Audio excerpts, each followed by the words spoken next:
Hello everyone, I am Mansi Jain. Welcome to my channel. आज का ये वीडियो जो है इसमें मैं आपको बताऊंगी बुक वैल्यू के बारे में, फेस वैल्यू के बारे में, मार्केट वैल्यू के बारे में। और ये बहुत इंपॉर्टेंट वीडियो है क्योंकि इससे आपको पता चलेगा कि आप इनको शेयर मार्केट में कैसे यूज़ कर सकते हैं। आप कैसे पता लगा सकते हैं भाई एक पर्टिकुलर स्टॉक ओवर वैल्यूड है या अंडर वैल्यूड है या करेक्टिव वैल्यूड है। तो सबसे पहले हम डिस्कस करेंगे फेस वैल्यू के बारे में, मगर उससे भी पहले अगर आपने सब्सक्राइब नहीं किया है तो आप कर दीजिए और बेल आइकन को क्लिक कर दीजिए, ऑल नोटिफिकेशंस को क्लिक कर दीजिए ताकि सारे नोटिफिकेशंस आपके पास आ जाए। अब फेस वैल्यू क्या होता है देखिए, मैं एक साधारण सा एग्जांपल देती हूँ, उससे आपको समझ आ जाएगा। मिस्टर राम कुमार है, उन्होंने कॉटन के टी शर्ट्स बनाने का बिजनेस स्टार्ट किया और उन्होंने कंपनी खोली। जब कंपनी खोली तो उन्होंने जो है कैपिटल लगाई, सपोज करते हैं 10 करोड़ की। अब 10 करोड़ की कैपिटल लगाई, इसको हम क्या बोलते हैं, पहले तो जो पैसा लगाया इसको हम बोलते हैं कैपिटल। अब इस 10 करोड़ को उन्होंने 1 करोड़ हिस्सों में डिवाइड किया। ये 1 करोड़ हिस्से क्या होते हैं? शेयर। शेयर का मतलब भी हिस्सा ही होता है, तो ये क्या होते हैं? शेयर्स। और हर शेयर कितने का हुआ? 10 रुपए का हुआ। वो कैसे निकाला आपने? 10 करोड़ डिवाइडेड बाय 1 करोड़। 10, अब 10 इंटू 1 करोड़ करोगे 10 करोड़ आ जाएगा, जो कि कंपनी की कैपिटल है। तो ये 10 रुपए है फेस वैल्यू। और ये फेस वैल्यू नॉर्मली चेंज नहीं होती है अनलेस स्प्लिट हो जाए। स्प्लिट मतलब जैसे अभी आपने 10 करोड़ को 1 करोड़ के 1 करोड़ हिस्सों में डिवाइड किया है 10 रुपए के। ऐसे अगर वो 1 करोड़ से 2 करोड़ हो जाए तो फेस वैल्यू चेंज हो जाएगी, 5 हो जाएगी, है ना। तो उस केस में फेस वैल्यू चेंज हो जाती है, अदरवाइज फेस वैल्यू सेम ही रहती है। तो ये तो फेस वैल्यू है, इसका कोई लंबा चौड़ा रोल भी नहीं है। हम आ जाते हैं बुक वैल्यू पे। अब बुक वैल्यू क्या होती है? देखो, बुक वैल्यू के नाम से पता चल रहा है बुक वैल्यू।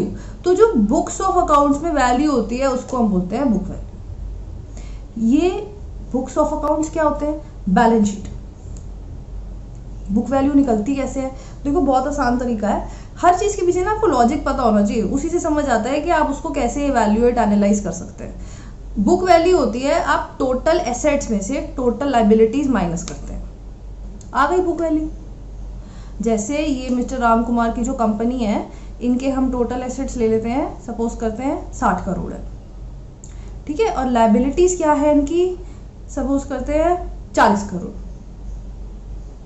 तो 60 करोड़ में से 40 करोड़ माइनस कर दीजिए और क्या बचा? 20 करोड़। ये हो गई बुक वैल्यू। इसका मतलब क्या है? अगर ये कंपनी लिक्विडेट हो जाती है तो शेयर होल्डर्स को 20 करोड़ मिलेंगे। शेयर होल्डर्स में को देने के लिए कंपनी के पास कितने हैं? 20 करोड़ है। ये होती है आपकी बुक वैल्यू। ये होती है book value of a company. अगर आपको पर शेयर की निकालनी है तो आप क्या करेंगे? इसको नंबर ऑफ आउटस्टैंडिंग शेयर से डिवाइड कर देंगे। हमारे केस में 1 करोड़ शेयर थे तो आप 20 करोड़ को अपॉन कर देंगे 1 करोड़ से। कितना आएगा? 20 आ जाएगा, ठीक है। तो ये हो गई कंपनी की बुक वैल्यू। बुक वैल्यू समझ आ गई? कमेंट में लिख के बताओ मुझे बुक वैल्यू समझ आई कि नहीं। मैं फॉर्मूला रिपीट कर देती हूँ, total assets minus total liabilities, ये हो गई आपकी बुक वैल्यू। कभी भी किसी चीज को रटिए मत। जब आप एसेट्स में से लाइबिलिटीज माइनस करते हैं तो इसका मतलब क्या है? कंपनी के पास, सपोज करते हैं मैंने किसी से उधार लिया 10 रुपए। बहुत सिंपल एग्जांपल है, मेरे पास 50 रुपए हैं, तो 50 रुपए मेरे पास है, 10 रुपए मुझे उधारी देनी है, तो बचे 40 रुपए। तो क्योंकि 10 रुपए तो उधारी चली जाएगी ना। ऐसे ही कंपनी के पास अगर 60 करोड़ के एसेट्स हैं और 40 करोड़ की लाइबिलिटीज है तो बचे 20 करोड़। ये उसकी बुक वैल्यू है। ये वो अमाउंट है जो अगर कंपनी लिक्विडेट हो जाती है तो वो शेयर होल्डर्स को दे सकती है, ठीक है। इसलिए हम total assets minus total liabilities कर देते हैं।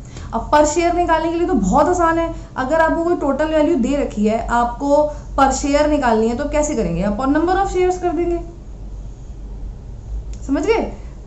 हमारे केस में जैसे मैं फिर से रिपीट कर देती हूँ, नंबर ऑफ शेयर्स थे 1 करोड़ और बुक वैल्यू क्या थी? 20 करोड़। तो 20 करोड़ अपॉन आप 1 करोड़ करेंगे तो कितना आ जाएगा? 20 रुपए। छोटा सा एग्जाम्पल है, हाइपोथेटिकल सिचुएशन है ताकि आपको समझ आ जाए।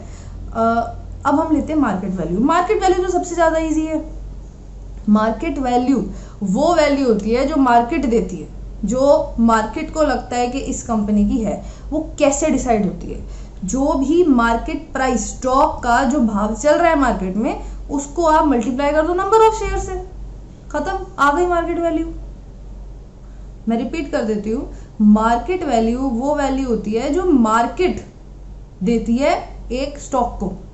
तो वो कैसे निकलेगी?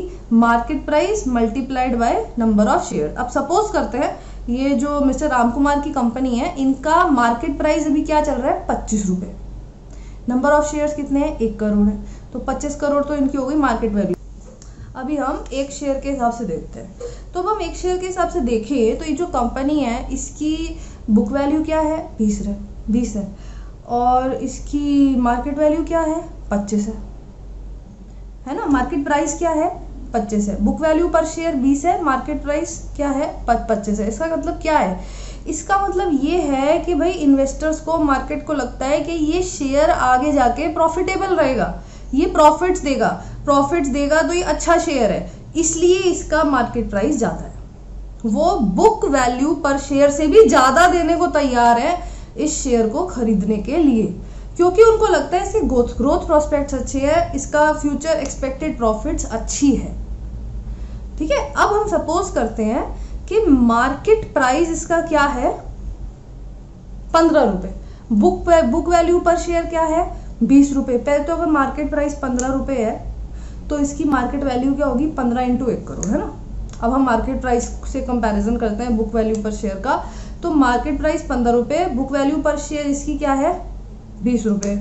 इसका क्या मतलब है, इसका मतलब है कि भाई इन्वेस्टर्स को लगता है कि ये आगे जाके प्रॉफिट नहीं देगा, ये तो वो इतना देने के लिए तैयार ही नहीं है, वो उसकी बुक वैल्यू पर शेयर भी देने के लिए तैयार नहीं है। तो ये जो मार्केट प्राइस है ये किससे तय, ये कौन तय करता है, ये मार्केट तय करती है। बुक वैल्यू कहाँ से निकलती है, लिटरली अकाउंट से निकल के आती है। क्या फॉर्मूला है, एसेट्स माइनस लायबिलिटीज पर शेयर के लिए upon number of shares. Face value क्या होती है, जो शुरू में वैल्यू डिसाइड होती है, बेसिकली ये सर्टिफिकेट में भी होती है। तो आई होप आपको समझ आ गया होगा।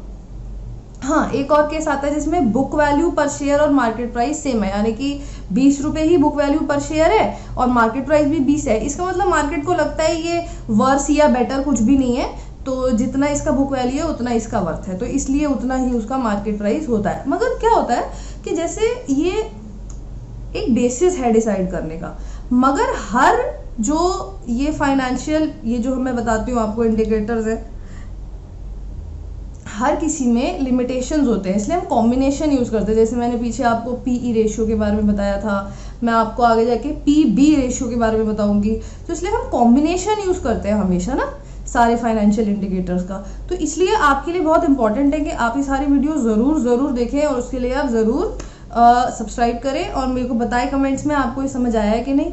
अगर अच्छे लगे तो आप लाइक भी करें, आपके लाइक करने से ही मुझे पता चलेगा कि आपको वीडियो अच्छी लगी कि नहीं। मैं भी बहुत वेट करती हूँ ये देखने का कि कितने लाइक्स आ रहे हैं।